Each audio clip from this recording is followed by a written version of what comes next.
Percy is a little green tank engine who works at the yard at the big station. He is a funny little engine and loves playing jokes. These jokes can sometimes get him into trouble. Beep, beep! He whistled one morning. Hurry up, Gordon! The train's ready! Gordon thought he was late and came puffing up. Ha ha! Laughed Percy and showed him a train of dirty coal trucks. Gordon did not go back to the sheds. He stayed in a siding, thinking how to pay Percy out. Stay in the shed today, Squeaked Percy to James. The fat controller will come and see you. James was concerned. Was a considered engine. Ha! Ha! He thought. The fat controller knows I'm a fine engine, ready for anything. He wants me to pull a special train.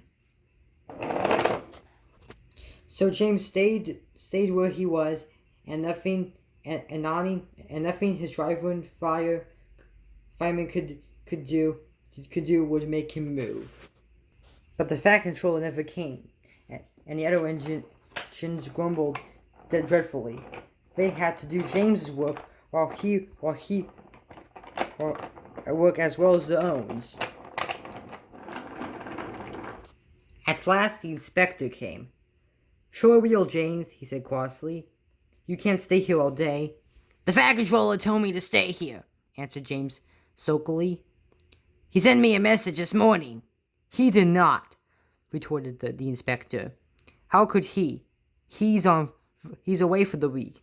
"Oh," said James. "Oh," and he came quickly out of the yard. "Where's Percy?" Percy had recently disappeared. When the fat controller came back, he did see James and Percy too. Both engines wished he didn't. James and Gordon wanted to pay Percy out, but Percy kept out of their way. One morning, however, he was expected that he forget to be careful. "I say, you engines!" He bubbled. I'm to take some trucks to Thomas's Junction. The fat controller shows me especially. He must know I'm a really useful engine. "More likely once you're out of the way," grunted James. But Gordon gave James a wink like this. "Oh, yes, James. Just so. You were saying. James and I were just speaking about signals at the junction. We can't be too careful about signals. But then I needn't say that to a really useful engine like you, Percy." Percy felt flattered. Of course not, he said. We've spoken about backing signals, put in James. They need extra special care, you know.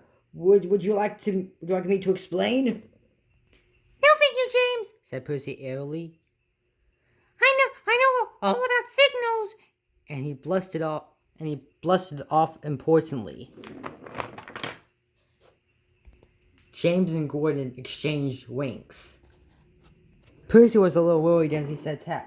I wonder what a backing signals are, he thought. Never mind, I'll manage.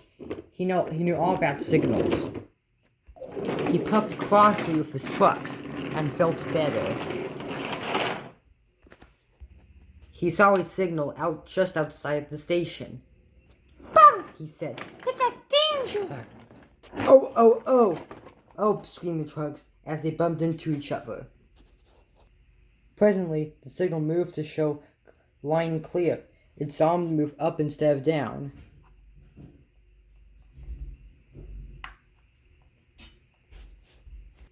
Percy had never seen that sort of signal before.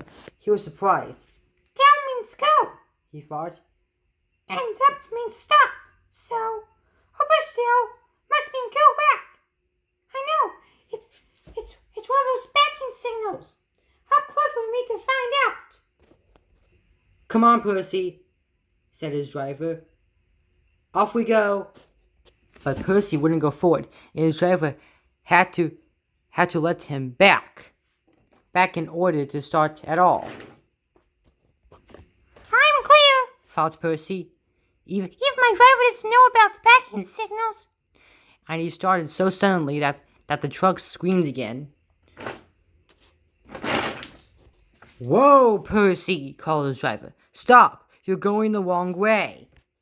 But it's a backing signal, Percy protested, and told him about Gordon and James. The driver laughed and explained about signals that point up. Oh dear, said Percy. Let's stop quickly before they come and see us. But it was too late. Gordon swept by with the express and saw everything. The big agents talked about signals that night. They thought the subject was funny and laughed a lot. Percy thought they were being very silly.